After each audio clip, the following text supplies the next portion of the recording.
Advogado, preste atenção aqui. Ontem o STF julgou a ADI 7265 e o que estava em jogo era o coração da judicialização da saúde suplementar.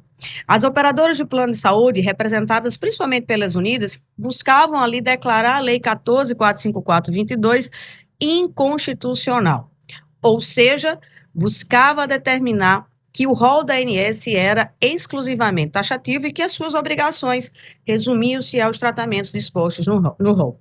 Por outro lado, os beneficiários do plano de saúde buscavam a declaração da constitucionalidade da lei e a obrigação mínima disposta no rol, de modo que as operadoras estariam obrigadas a custear todo e qualquer tratamento prescrito fora do rol da ANS.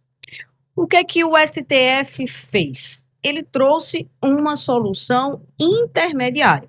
O STF reconheceu a constitucionalidade da lei e reconheceu que as operadoras de plano de saúde têm a obrigação de custear tratamento fora do rol da ANS, desde que fossem cumpridos determinados requisitos pelos advogados. A solução encontrada pelo STF trouxe, sim, uma mudança e uma rigidez maior, mas pode ser considerada uma primeira derrota dos planos de saúde que não conseguiram a declaração de inconstitucionalidade da lei. O STF impôs, portanto, 5 requisitos.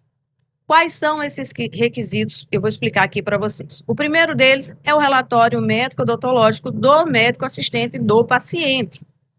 E aqui está um detalhe importante. O Supremo, ele não mencionou médico credenciado ao plano, não falou em junta médica, absolutamente nada disso. Ele reforçou aquilo que já era prática judicial. A importância do relatório médico odontológico do profissional que acompanha o paciente.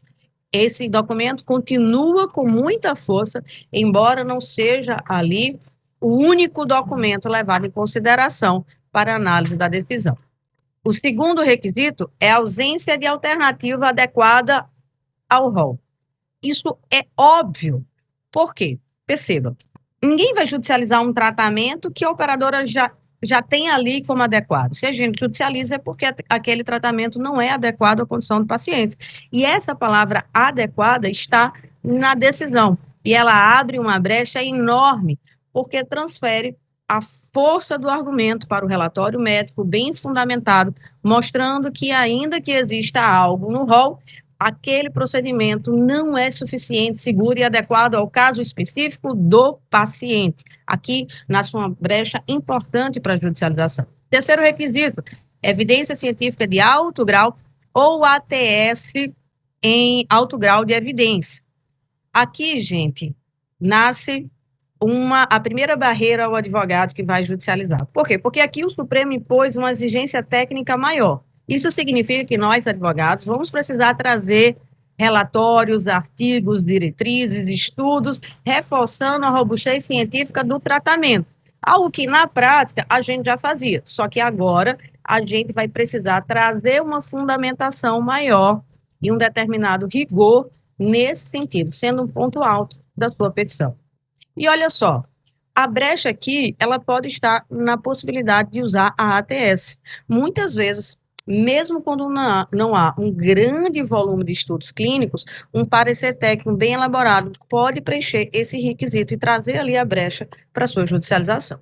O quarto requisito, inexistência de negativa expressa da ANS ou pendência de análise do pedido de incorporação.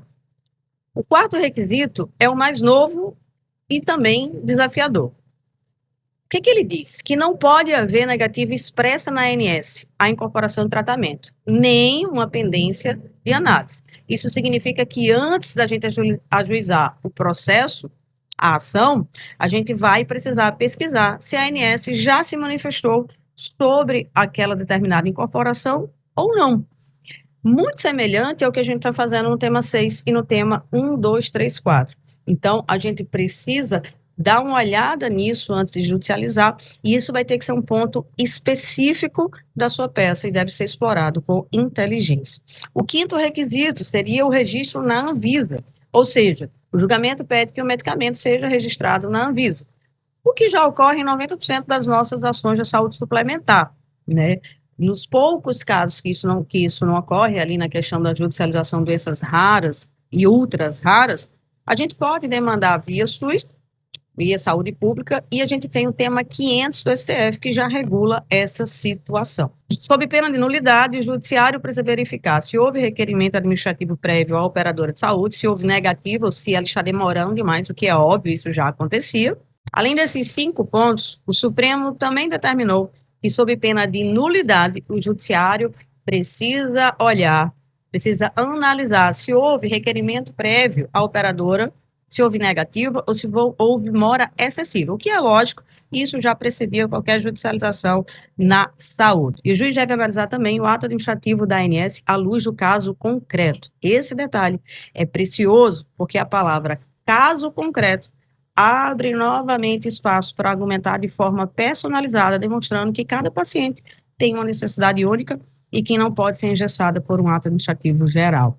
Lembrando que aqui o juiz não pode entrar na parte de mérito, na parte técnica, ele precisa ali analisar as questões formais e administrativas. Então, gente, qual é a grande conclusão desse julgamento? A judicialização da saúde não acabou, não se desespere, pelo contrário, ela se transformou, ficou ainda mais técnica, mais exigente e mais estratégica. Ou seja, o advogado que souber trabalhar com essas brechas vai ter grande relevância. E se ele tem grande relevância, ele vai ter também grandes honorários. Isso significa que vai haver um aumento das AGIs, ações de ganho imediato, e um cenário mais favorável à aplicação do protocolo de mútuos honorários. O que o STF fez foi separar o advogado comum do advogado especialista. E se você quer continuar crescendo nessa área, que é a grande oportunidade da década, você precisa dominar esses critérios e aprender a transformar essas exigências em oportunidades, tá?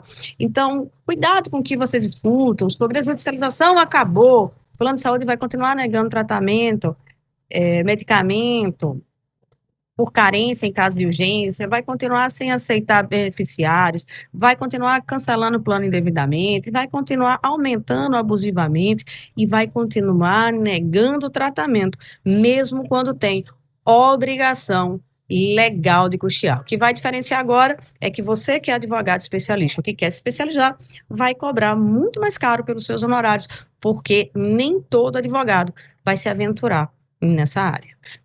E aí, o que é que você achou? Comenta aqui embaixo e vamos discutir mais o tema.